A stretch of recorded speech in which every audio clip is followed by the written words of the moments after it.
Tudo bem com vocês? Hoje a gente vai falar um pouquinho sobre a Revolução Industrial, né? A Revolução Industrial ela é importantíssima para a sociologia, porque é a partir da Revolução Industrial que a sociologia nasce, juntamente com outro movimento que está acontecendo, que é a ideia do iluminismo sendo difundida, levando também a um outro momento de revolução, que é a Revolução Francesa.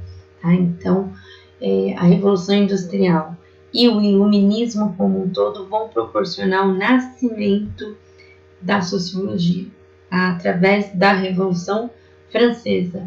Mas para a gente falar da Revolução Industrial, eu acho que é necessário a gente contextualizar a Europa antes, né? E eu não vou falar do feudalismo inteiro, mas eu vou falar de uma parte dele que eu acho que é importante para vocês entenderem o surgimento dessa Revolução Industrial. Tá? Então eu vou trocar meus slides, esse slide não está com você, tá? Então olha só, a partir do século XI, tá? A gente vai ter algumas mudanças muito significativas na Europa, e com isso vai levar uma crise no sistema feudal, tá? Mas o que nós temos até então, esse momento que vai gerar a crise? Nós vamos ter algumas inovações tecnológicas já, então é a ideia de aprimoramento da técnica, já ajudando o homem na questão agrária, tá? Então o feudalismo ele é baseado na agricultura, tá? Então subsistência, tá? Então a gente vai chamar de inovações tecnológicas, por exemplo, o cavalo puxando um arado, tá? Então isso é uma inovação para essa época, tá? Hoje em dia essa ideia já está um pouco mais atrasada, temos outros tipos de máquinas que fazem isso. Mas nessa época aqui, o cavalo puxar o arado, ele é algo novo, tá? É chamado de nova técnica, uma nova inovação técnica, tá? Então, é usado o arado de ferro, tá? Substituindo de madeira, né? Tem o aprimoramento e a difusão dos moinhos, né? Que são acionados pela força do vento ou da água, justamente para fazer o quê? Ou para poder quebrar, por exemplo, moer o café, ou para outras técnicas que vai ter também, tá? Mas não é isso, ok? Então, turminha, vamos falar o seguinte, ó.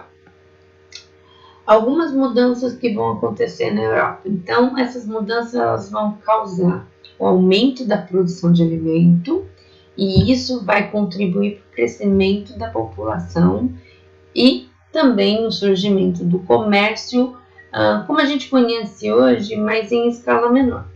Tá? Então, o aumento da oferta de alimentos vai permitir que os camponeses deixassem o campo em busca de outro meio de vida nas cidades, já que não havia mais necessidade de tanta gente na agricultura. Tá? Então, é esse o momento que nós vamos ter como chamada de crise. Tá? Então, a gente não precisa mais, a gente está utilizando outras técnicas para a gente já substituir pessoas. Olha um problema que está surgindo. Tá? Então, esse é um esboço de uma cidade feudal. Tá? Geralmente, esses tipos de cidades são retratadas em alguns animes. Né? Eu sempre gosto de falar com os alunos que o primeiro episódio de Ataque dos Titãs, acho que é isso o nome do anime, vai mostrar o que é uma cidade da era medieval. Tá? Então, olha só, turma, a partir do século XI, a gente vai ter as atividades comerciais se expandindo na Europa Ocidental. Tá? Então, turminha, se você não sabe o que é Oriente e Ocidente, vamos lá.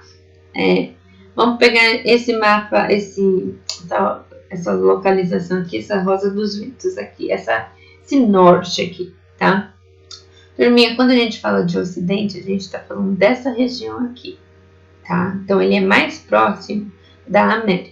Quando a gente estiver falando de Oriente, é para cá, tá? Então, o desenvolvimento do comércio, ele vai se dar na Europa Ocidental, certo? Continuando, tá? A gente vai ter algumas feiras medievais, né, que vão acontecer de 15 a 60 dias, 12 vezes por ano, e essas feiras vai permitir, como é que eu vou chamar isso? Vai permitir essas trocas, né, de produtos, troca de alimentos, troca de mercadoria, tá? E com isso vai fortalecer a moeda. Lembrando que a moeda surge com os gregos, tá? Então, aqui a gente já tem moeda, a gente já tem uma espécie de troca, mas ainda não é um mercado globalizado como a gente conhece hoje, tá? Tá em fase de globalização?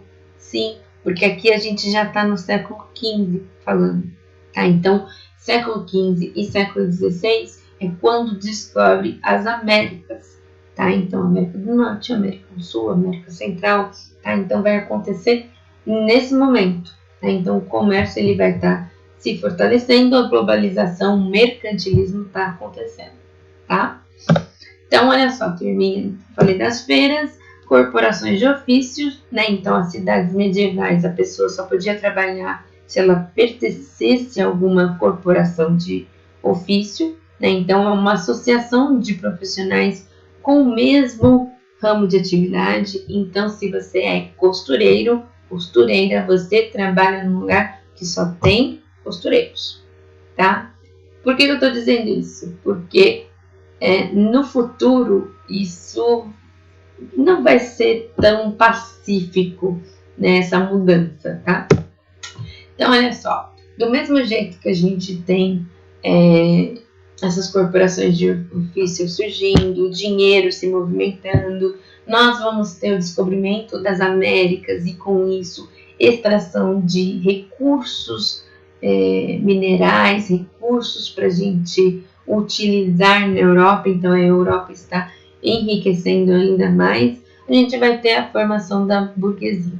Tá? Então, o desenvolvimento do comércio na Europa provocou a formação das cidades e o crescimento de outras que já existiam. Tá? Então, o que é importante falar aqui, turma? É importante falar que as cidades inicialmente eram conhecidas como os burgos, tá? Então, por isso que a gente vai ter a formação de um novo grupo social, que é a burguesia. O que é importante falar aqui, turma? Não tem saneamento básico, tá? Então, não tem planejamento de crescimento de cidades, né? Então, mais um fator que mais para frente também vai ser prejudicial à revolução industrial, tá? Eu vou contar por quê. Então, olha só, turma, teve as cruzadas, né? Então, as cruzadas são expedições militares e religiosas, tá? Que aconteceram entre o século XI e o século XIII, tá? Se dirigiam para o Oriente, né? Então, para combater principalmente os muçulmanos, tá? Então, o objetivo é reconquistar Jerusalém, que é a terra sagrada para 3 religiões. Vocês lembram quais são? Então, depois faça uma pesquisa se precisar, tá? Não vou entrar no campo da sociologia, não. Então, olha só, a cruzada, ela vinha daqui, do Ocidente, rumo ao Oriente, rumo à Ásia, tá? E aqui tem as datas direitinho. Então, isso é uma imagem que remete à ideia da cruzada, né? Então, as consequências da cruzada, gente, essa parte eu vou passar para frente, tá? Qualquer coisa, pausa o vídeo para dar uma olhadinha. Turma, e aí uma coisa que é importante, tá? Então, quando acontece a crise no século XIV, tá? A gente tem uma Europa que está prosperando, né, devido ao crescimento da população e das cidades. Então, isso é do século X ao século XIII, tá? Mas a partir do século XIV, ela começa a ser marcada pela fome, pelas doenças e pela revolta social, tá? Então, essa ideia de revolta, ela vai permanecer muito. Então, por exemplo, a Revolução Francesa vai ser de uma revolta, tá? Então, vamos continuar aqui. Turma, a peste negra ela foi a principal doença da era medieval, tá? Então, as condições de higiene na Europa eram péssimas. Não tinha essa ideia de que o lixo precisa ser coletado, separado, a água precisa ser encanada ou o esgoto precisa ser tratado. Isso é coisa de agora, tá? Então, nessa época aí, pensa numa cidade totalmente sem planejamento, né? Então, olha só, a peste era provocada por uma bactéria que era transmitida pela pulga que picava ratos e depois os seres humanos. Tá? Então, ela foi trazida para a Europa por navios vindo do Oriente e matou cerca de 25 milhões de pessoas, tá? Considerando 1/3 da população europeia da época. Tá? Turminha, vocês devem estar vendo em geografia que a população ela só vai ter um boom populacional a partir do século passado, porque começou a desenvolver as questões de saúde junto com a tecnologia. Então, a questão da higiene, de lavar as mãos, ela vai ser muito importante a partir do século passado. Até nesse momento da peste negra não se tem esse conhecimento. Tá? E aí é onde a peste negra mais assolou, tá? Onde ela foi, o mapa de onde ela esteve, tá?